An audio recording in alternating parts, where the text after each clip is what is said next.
Today, let's make homemade fried chicken. Start with chicken thighs. Season with preferred flavors. Marinate for 20 minutes. Reserve fried chicken powder by mixing chicken thighs with powder and wrap it. Dip in egg and wrap in powder again. Heat oil in pan. Fry on low for 10 minutes and enjoy.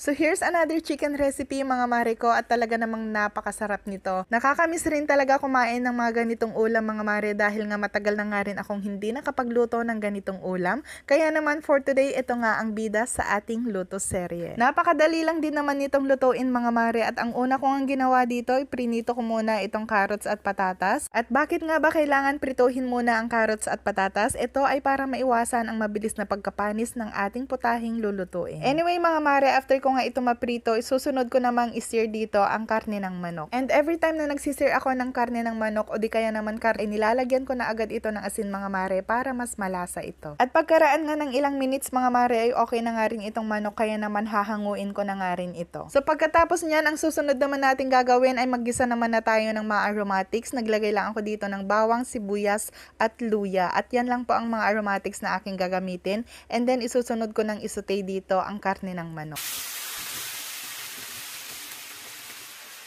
Mga mare, balik na nga tayo sa ating niluluto. So ito na, naglagay na nga ako dito ng patis at syempre maglalagay din ako dito ng ground black pepper.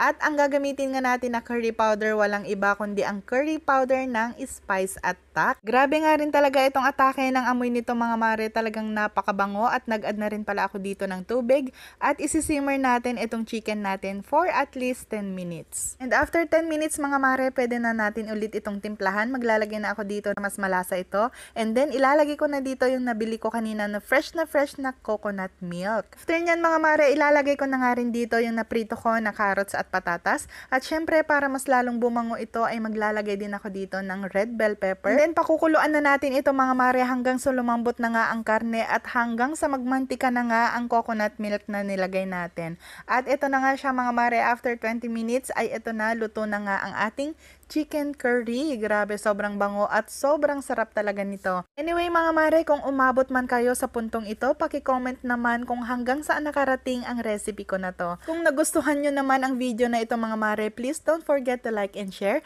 para naman mas marami ang makapagluto ng napakasarap na chicken curry na to. Maraming salamat ulit sa panonood. See you next vlog. Tara na at samahan nyo na ako dito. Kumain na tayo.